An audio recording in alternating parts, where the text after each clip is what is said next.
साल 2005। कैरेबियन समंदर के बिल्कुल बीचों बीच एक छोटा सा प्राइवेट आइलैंड, ऐसी जगह जहां न कोई टूरिस्ट पहुंच सकता था न मीडिया का कैमरा। बाहर से देखने पर यह द्वीप किसी लग्जरी पैराडाइज से कम नहीं लगता था।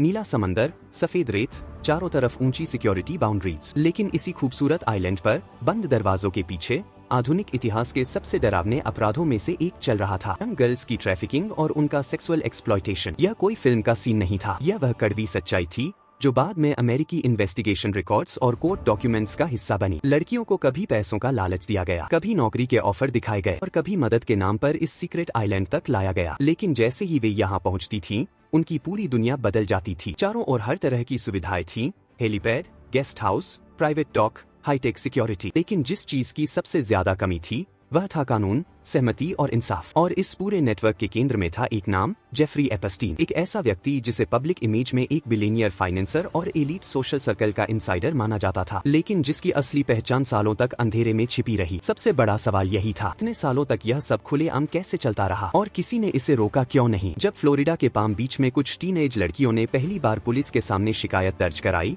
तब किसी ने नहीं सोचा था कि यह मामला सिर्फ एक लोकल क्राइम बनकर रह जाएगा। धीरे धीरे यह केस बदल गया एक ग्लोबल स्कैंडल में। एक ऐसा स्कैंडल जिसमें पैसा, ताकत, राजनीति और सिस्टम की नाकामी सब कुछ एक साथ टकराने वाला था। फिर आया साल 2019। जेफरी एपस्टीन को फेडरल लेवल पर दोबारा गिरफ्तार कर लिया गया, माइनर्स की सेक्स ट्रैफिकिंग और कॉन्स्पिरेसी जैसे बेहद गंभीर आरोपों के साथ। लेकिन तब तक बहुत देर हो चुकी थी। जिन लड़कियों की आवाज सालों तक नजरअंदाज की गई थी, वे अब एक ऐसे सवाल में बदल चुकी थी जो पूरी दुनिया से पूछा जा रहा था। यहीं से शुरू होती है यह कहानी, एक सीक्रेट आइलैंड से लेकर जेल की कोठरी तक, एक ऐसे आदमी तक जिसकी मौत ने भी सच्चाई को दफन नहीं किया, बल्कि उसे और ज्यादा रहस्यमय और खतरनाक बना दिया। आज के इस खास एपिसोड में हम जानेंगे जेफरी एपस्टीन आखिर था कौन और कैसे एक साधारण सा आदमी पैसे, प्रभाव और अपराध के इस अंधे साम्राज्य का मास्टरमाइंड बन गया। साल 1953, न्यूयॉर्क का ब्रुकलिन इलाका। यही जन्म हुआ जेफरी एडवर्ड एपस्टीन का। ना कोई रॉयल फैमिली बैकग्राउंड, ना कोई बिजनेस एम्पायर, ना ही कोई असाधारण शुरुआत। उसके पिता एक सामान्य सरकारी कर्मचारी थे और माँ एक स्कूल असिस्टेंट के तौर पर काम करती थी। बाहर से देखने पर यह एक बिल्कुल साधारण मिडिल क्लास अमेरिकन परिवार था, जहाँ से आमतौर पर या तो एक नॉर्मल नौकरी निकलती है या एक शांत जिंदगी। एपस्टीन की पढ़ाई भी कोई खास अलग नहीं थी। उसने कॉलेज में एडमिशन लिया, लेकिन डिग्री कभी पूरी नहीं की। ना फाइनेंस की कोई फॉर्मल एजुकेशन, ना कोई एलीट एमबीए। फिर भी आगे चलकर वही आदमी दुनिया के सबसे अमीर और ताकतवर लोगों के बीच बैठा नजर आया। यही वह पहली मिस्ट्री थी जिस पर बाद में इन्वेस्टिगेटर्स ने भी सवाल उठाए। 1970 के शुरुआती दौर में एपस्टीन को न्यूयॉर्क के एक प्रेस्टिजियस प्राइवेट स्कूल में मैथ्स और फिजिक्स पढ़ाने की नौकरी मिल गई। यह वही स्कूल था जहाँ अमीर परिवारों के बच्चे पढ़ते थे, पॉलिटिशियंस, बैंकर्स और सीईओएस के बच्चे। यहीं से उसे पहली बार एलीट दुनिया को करीब से देखने का मौका मिला। यहीं उसने सीखा कि पैसा कैसे सोचता है और ताकत कैसे व्यवहार करती है। लेकिन एपस्टीन ज्यादा समय तक टीचर नहीं रहा। अचानक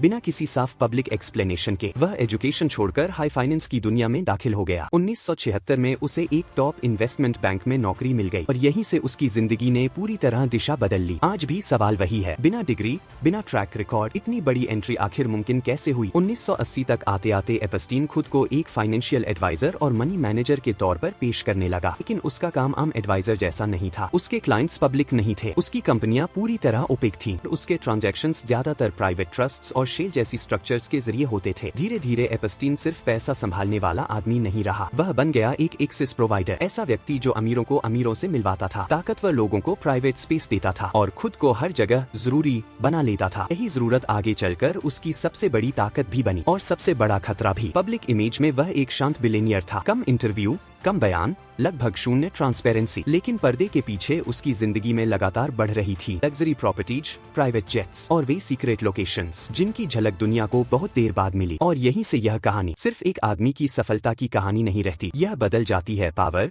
सीक्रेसी और कंट्रोल की एक खौफनाक दास्तान में, जिसके कई सवाल आज भी बिना जवाब के हैं।